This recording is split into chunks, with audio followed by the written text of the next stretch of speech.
started the foundation thinking about how to bring soccer to kids in need, that could be anywhere in the world.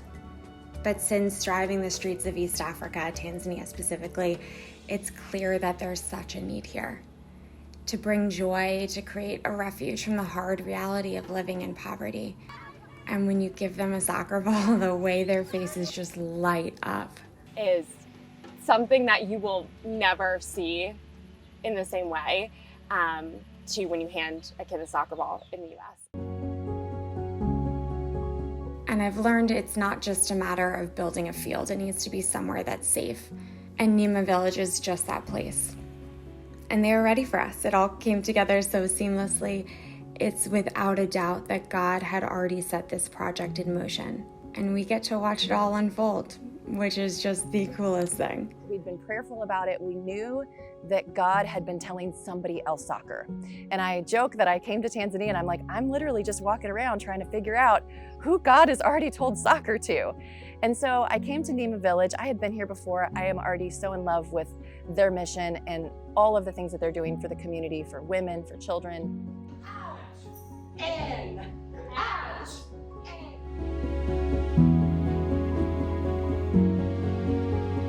When we first bought this property here, there was nothing here.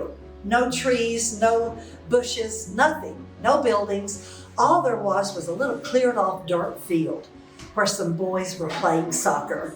They were playing with a bunch of rolled up bags, plastic bags with strings.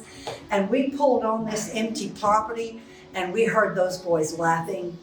And we're like, this is where we're supposed to build Nema Village. So I was in Tanzania. I think I'd been here about 6 weeks. I had been in East Africa.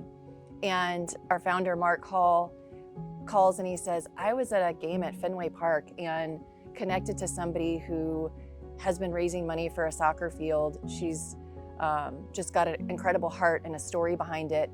And we need to connect with her.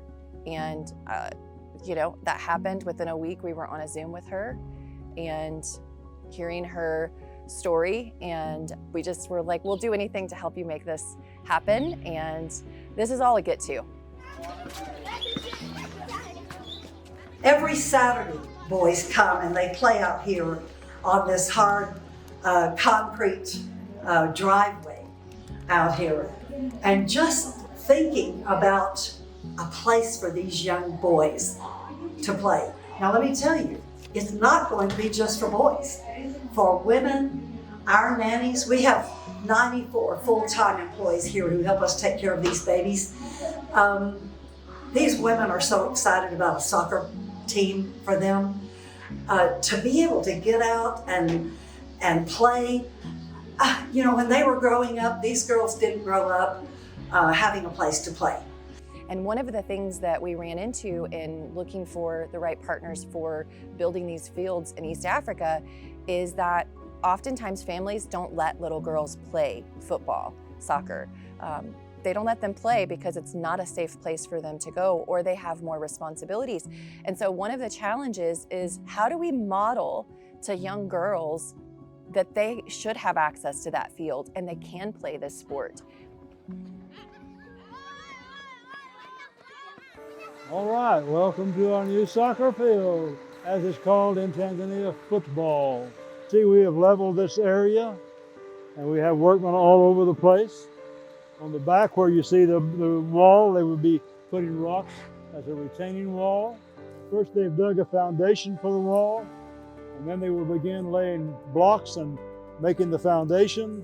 And this wall will go up 20 feet tall. And that's the reason for that is to keep the ball from going out on the road, and therefore keep the children from running out on the road where the traffic is going to be passing by. And we just can't wait to see it all come to completion. On one area we're going to try to put a water well. The water well will provide water for the people to drink, as well as sanitation. Also, we plan to put solar lighting for the nighttime.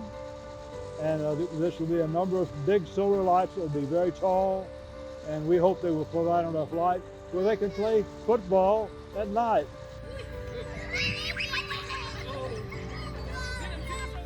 My husband Michael was an incredible soccer player and such a daring, adventurous person. And I loved having him in my life to encourage me to take risks and bring fun into everything. And since Michael passing, I feel like I didn't lose that influence in my life. I actually have it within me now. Michael would absolutely love this. He would be out there throwing the ball to the kids, and I feel like though he's like not surprised. He always dreamed really big, and when he saw something that needed to get done, he would figure out a way to make it happen, and this just feels so him. So we were doing home visits with some of the successful MAP moms, the women that have gone through that program and have started businesses in their community. And we went to one, her name is Bernadette, and we were visiting with her and hearing her story and asking her if she would play on this soccer team. And she was so excited. And as we were leaving, she said, I dreamt of this last week. And we said, what did you dream last week? And she said, of the soccer. And I said, well, what were you doing in the dream? And she said, I was playing.